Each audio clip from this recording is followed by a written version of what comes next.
X və Y fərqli say sistemlərinin əsasıdır. Bu şərtə əsasən 10x hansı say sistemindədirsə, bunu onluq say sisteminə keçirdəndə 8 alınmalıdır. Aydın məsələdir ki, burada x olacaq 8. 8-i say sistemində olan ədədi, 10 ədədini onluğa keçirdikdə 8 alınır. 10 dedikdə, yəni 1 və 0. X-in 8 olduğunu tapdım. Onda digərdən 1, 0. Hansı əsasdadırsa, bunu onluğa keçirdəndə 8, artıq x 8 olduğuna görə 8 çıx 3, yəni 5 alınmalıdır onluq say sisteminə keçirdəndə. Buradan da y-in 5 olduğunu tapa bilirəm. Yəni bu 5 əsaslı say sistemində olan 1, 0 ədədini onluğa keçirdikdə elə 5 alınır. Y də 5-dir. Bunu tapdıq.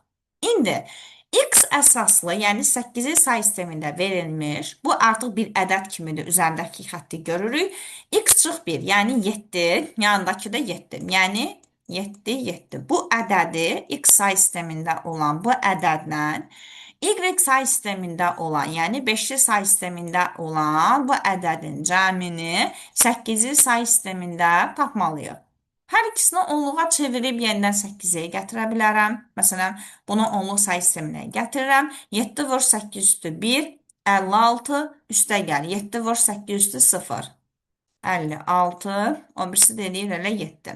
Yəni, bu isə onluq say sisteminə keçəndə eləyir 63. Bunu da onluq say sisteminə keçirdirəm. 1 vur 5 üstü 1 elə 5 və sonda 1. Yəni, burada eləyir 6 onluq say sistemində. Yəni, onluq say sistemində bunların cəmi 69-dur, amma cavab bu deyil, yəni bunu götürmürəm. Çünki bizə cəmi 8-ci say sistemində istəyir. Yəni, aldığım bu ədədi 8-ci say sisteminə çevirməliyəm. Bunun üçün ədədi 8-ə bölürəm. Düşür 8 dəfə 64, burada qalıq 5 qalır. Bir dənə də 8-ə bölürəm. Bir dəfə düşür, qalıq burada 0 qalır və 1-in özünü də dairələyirəm. Cavab olacaq 8-ci say sisteminə keçəndə 1, 0 və 5. Deməli, doğru cavab olacaq 1, 0, 5.